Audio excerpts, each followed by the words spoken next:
हे आहेत चॉकलेट मोदक। हे आपल्याला गॅसवर शिजवून न घेता, कंपाऊंड चॉकलेट न वापरता, दूध बिस्किट काही न वापरता हे मोदक केलेले आहेत। चवीला तर हे मोदक अप्रतिम लागतात। तुम्ही घरातल्या लहान मुलांना मदतीला घेऊन हे मोदक करू शकता। यावर्षी मुलांना हे चॉकलेट मोदक करायला द्या, त्यामुळे त्यांना बाप्पाचा प्रसाद केल्याचा आनंद मिळेल। आणि चॉकलेट तर मुलांना आवडतंच, त्यामुळे ते हे मोदक आनंदाने करतील। अगदी 5 ते 10 मिनिटात आपले हे मोदक तयार होतात। हे मोदक तर कायम फ्रीजमध्येच राहू दे, ते लवकर मऊ पडतात। नमस्कार, श्रेयाज रेसिपीज मध्ये आपल्या सगळ्यांचं खूप खूप स्वागत आहे। तुम्हाला माझा व्हिडिओ आवडेलच, तेव्हा माझ्या व्हिडिओला लाईक करा, शेअर करा। जर तुम्ही अजून माझ्या चॅनलला सबस्क्राईब केलं नसेल तर प्लीज सबस्क्राईब करा। बेल आयकॉन प्रेस करायला विसरू नका। चला तर मग आता लहान मुलांचे आवडते चॉकलेट मोदक करूया। चॉकलेट मोदक करतोय त्याचं साहित्य बघूया। त्याच्याकरता 1 बाउल मिल्क पावडर घेतलेली आहे, वजनालाही 60 ग्रॅम आहे। तेवढीच पिठी साखर घेतलेली आहे। तुम्हाला आयसिंग शुगर मिळाली तर आयसिंग शुगर घेतली तरी चालेल, नाहीतर घरी केलेली पिठी साखर घेतली तरी चालेल। पाव कप कोको पावडर घेतलेली आहे। 2 लहान चमचे कॉर्नफ्लोअर घेतलेले आहे, हे ऑप्शनल आहे।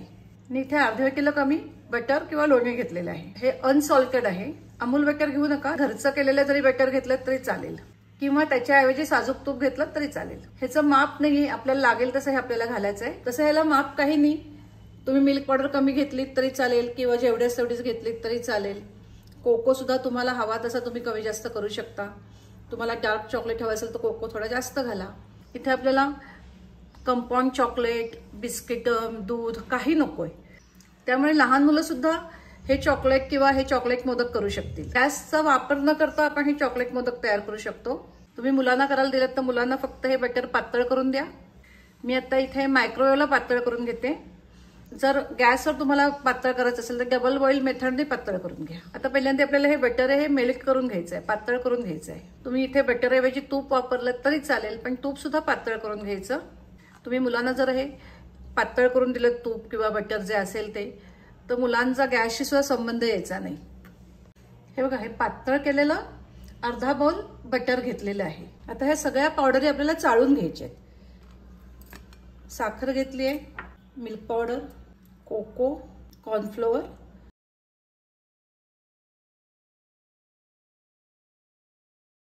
सगळं एकत्र करायचं, त्यामुळे ते छान मिक्स होतं। हे बघा चाळून झालेलं आहे। आता ह्याच्यात बटर घालूया। एकदम नाही घालायचं, थोडं थोडं घालायचं। आधी चमच्याने सगळं मिक्स करून घ्या, नंतर मग आपल्याला हाताने चांगलं मळून घ्यायचंय। आता मी हाताने मळून घेते। अमूल बटर घेऊ नका का, त्याच्यामध्ये मीठ असतं। साधं बटर घ्या, घरी केलेलं घेतलं तरी चालेल। लागेल तसं बटर घालायचं आहे। चांगलं हाताने मळून घ्यायचं। बटर पातळ करायला पाहिजे असं काही नाही। असं सॉफ्ट झालेलं बटर असेल तर तुम्ही नुसतं जर ह्याच्यात मिक्स केलं तरी चालेल। हे बघा, मी चांगलं मळून घेतलेलं आहे।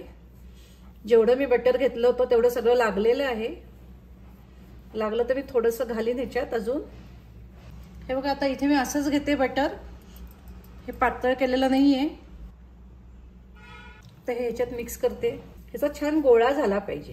तूप घेतलं तर तूप पण तेवढंच घ्यायचं। फक्त हे चांगलं हाताने मळून घ्यायचं। जे बटर घातलेलं आहे ते सगळं ह्या पावडरीमध्ये मिक्स झालं पाहिजे। असा थोडासा लूज असा आपला हा डो झाला पाहिजे। हे बघा, आता छान झालेला आहे। मी चांगलं 5 मिनिटं मळून घेतलेलं आहे। हे बघा, छान डो तयार झालेला आहे। असं पुन्हा बटर बाहेर येईल इतकं मळून घ्यायचं। आता इथे आपण बाप्पा करता प्रसाद करतोय, त्याच्याकरता इथे मी मोदक करते। पण तुमच्याकडे असा मोदकाचा साचा नसेल तर आपल्याकडे चॉकलेटचे मोल्ड असतात। हे बघा, हे असे असतात। आता मोदक करूया। प्रत्येक वेळी असं छान हातावर मळून घ्यायचं। साच्याला आतनं तूप लावून घेतलेलं आहे। तूप बटर काही लावा।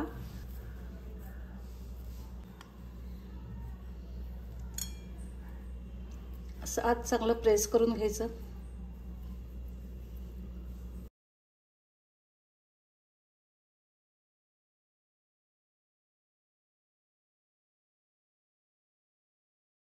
हे बघा, मोदक तयार झालेले आहेत। काढूया आता। हा बघा किती छान झालेला आहे.